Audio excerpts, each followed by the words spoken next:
All right, welcome to another solo edition of Falling Forward. On this episode, I'm going to be smoking this clay pipe that I got in Stafford, England at an antique shop. I'll tell you a little bit about it, and I've got a couple other items I'm going to show you, and we can draw some conclusions together with these items. But this is the first time I've ever smoked any kind of pipe at all, so kind of winging it. I got this tobacco from Jason Forsyth. If you've seen that interview with Jason, he's from Ohio. He's the lead singer of the band Rusted Reserve, and he brought out his dad's old pipe from like the 60s or 70s, and I told him about this clay pipe that I had that I got when I was doing some touring out in England and Wales this spring, the end of spring this year. This is 2024.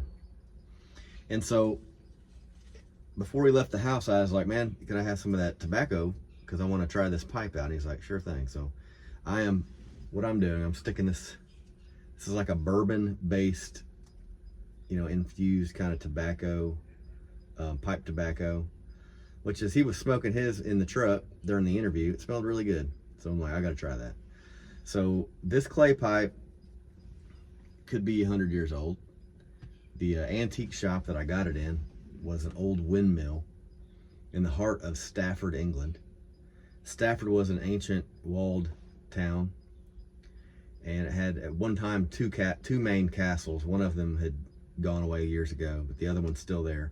It's in ruins, but you can go to tour it, and I didn't get a chance to tour it, but on the way there is a windmill. Now the sails are gone with time. And on the side, I believe it said 1759 on the side. So in English terms, that's not really old, not super old. But it is for me, because around here, the oldest buildings in the town that I'm in right now in Berea, my hometown, you might be able to find some from 1850s. But 1759, this place was built, and now it's an antique shop. Very cool dude that runs it. He ended up giving me this pipe. I ended up buying an old Bible there. It was a tiny Bible, and I ended up gifting that to a dear friend of mine, Daniel Kane. But this pipe was from that same shop. I don't know if you can see that or not, but clay pipes have been around for centuries, and the stems would be sometimes way out here. All kinds of different ornate pressings on the side. This one's pretty plain Jane. It's got some fluting on the side. It's got like a kind of a wheat pattern up the spine here, or up the back of the bowl, and a yellow tip.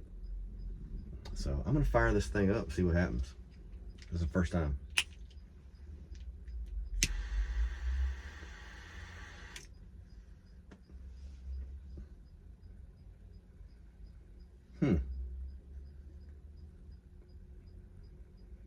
All right, so the thing I don't know about pipes is if you have to keep lighting them every time, or if this will continue to burn like a cigar. So we're gonna find out together. If you can see that, but yeah, I'm gonna have to light it again. And it may be that I didn't pack it down good enough. I have no idea. I'm winging it. I'm winging it. So I'm gonna light it again.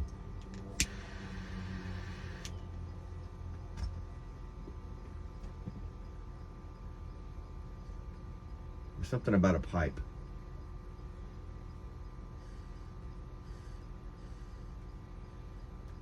I don't think I packed it tight enough. You know why? Because the draw is pretty clear.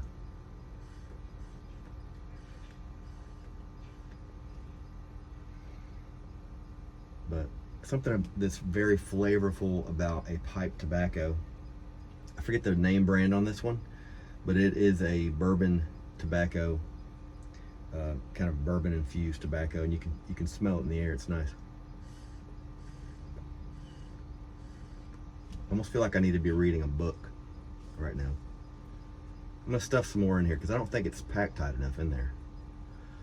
But I brought a couple things that I want to show you, and I want to see if you can draw the same conclusion that I did.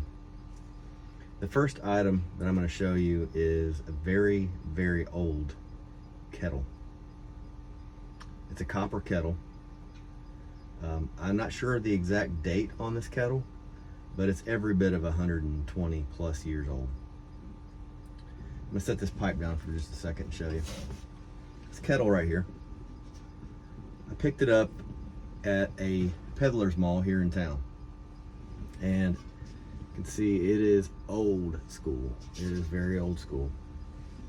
It's got a stamp on the this is the part of cinematic mode that's tough, because I don't know if you can see that. Hopefully it'll, there you go. All right, you see that symbol? It's a double cross. Somebody out there help me date this thing. But inside, you can see it's got a coating of silver on the inside.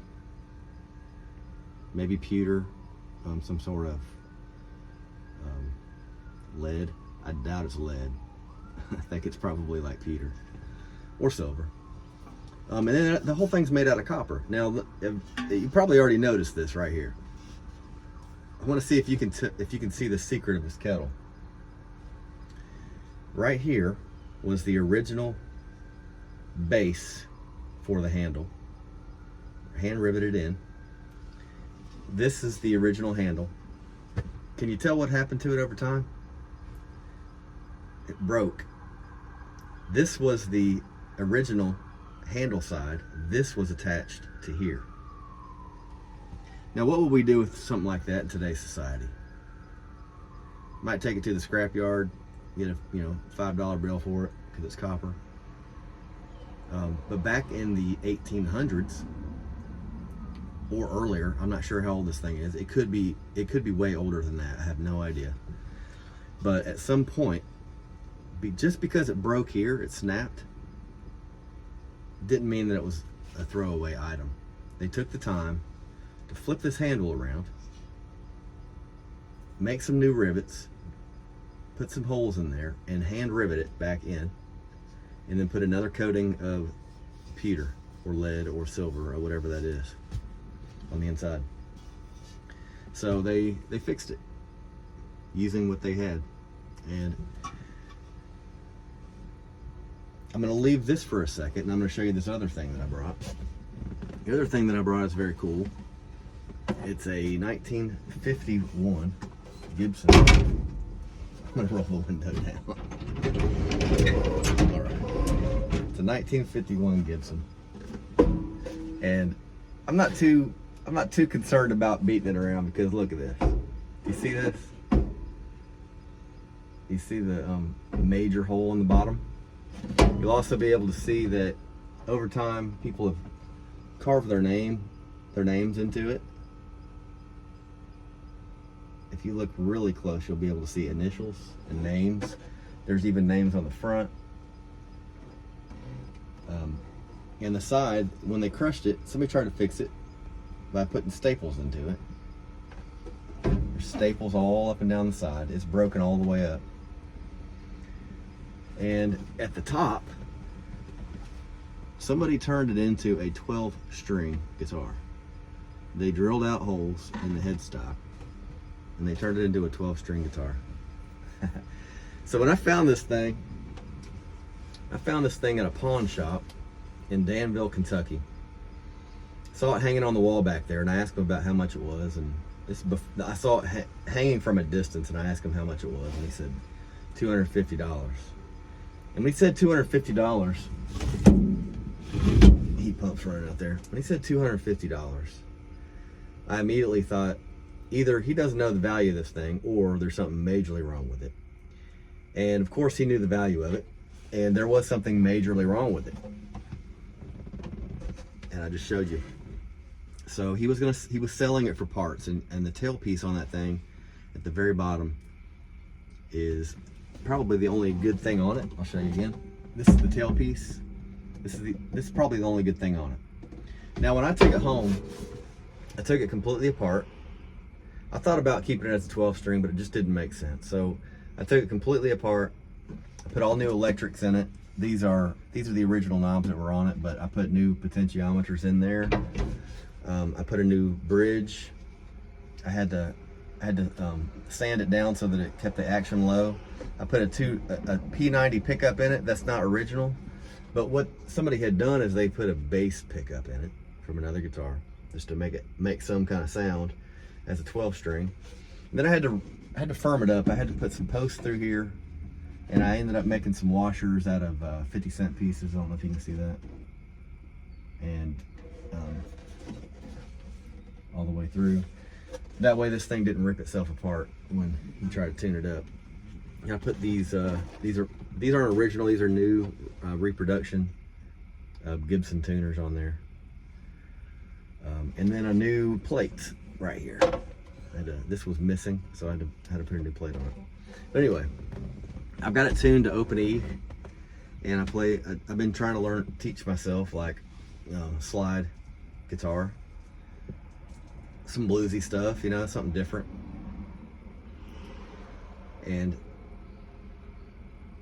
do you know what those two things have in common? The two things that I showed you, the kettle and the guitar. I'm sure you've already drawn the conclusion.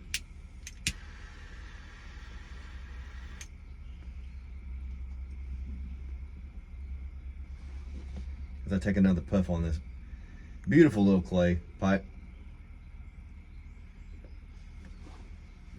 And I've drawn the conclusion that I'm gonna have to light this thing every time.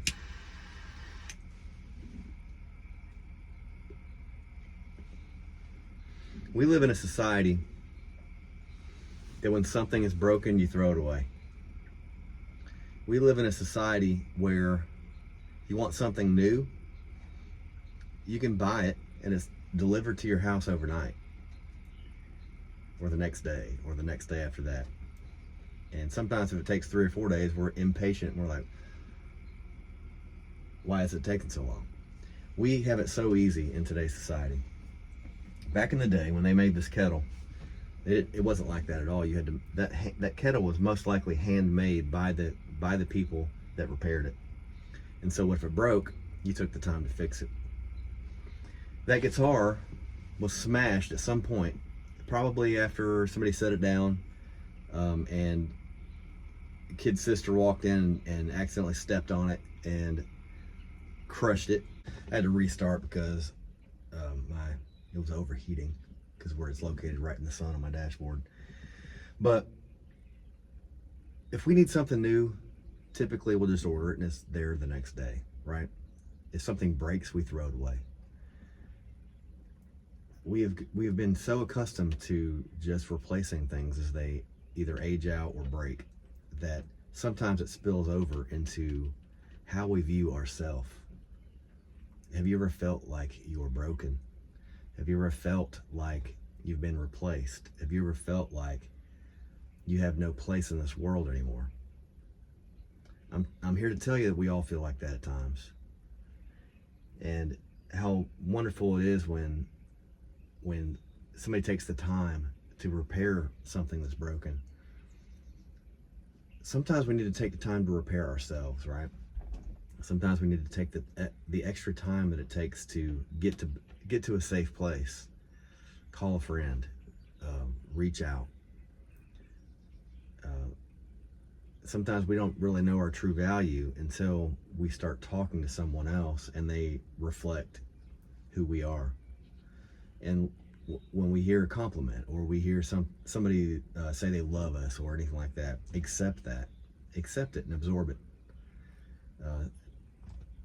Far too often, people that feel like they're broken will deflect those things that they hear that are good about themselves because they don't believe it's true.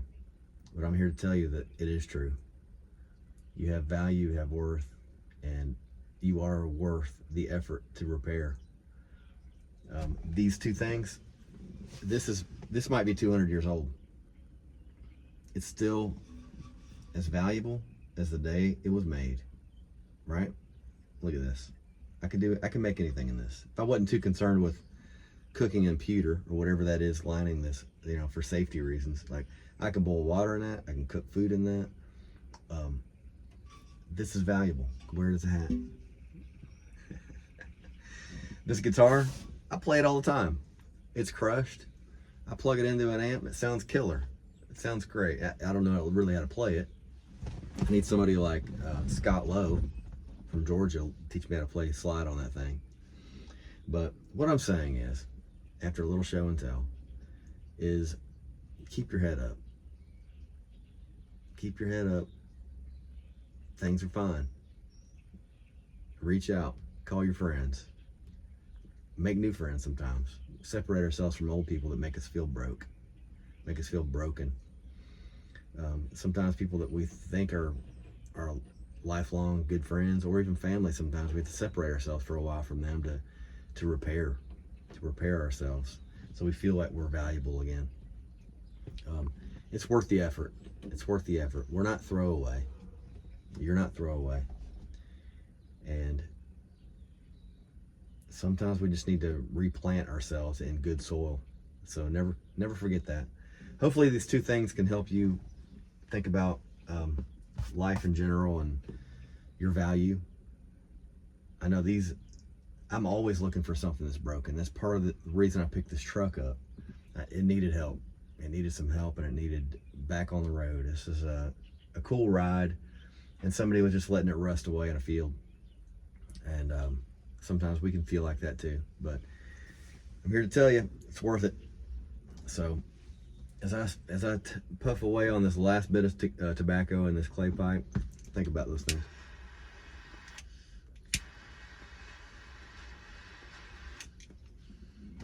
I like this thing.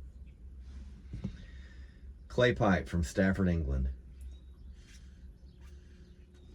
All right, I'm Lance Rogers. I'm a singer-songwriter. Now I'm a podcaster, apparently. And this is an episode of Falling Forward.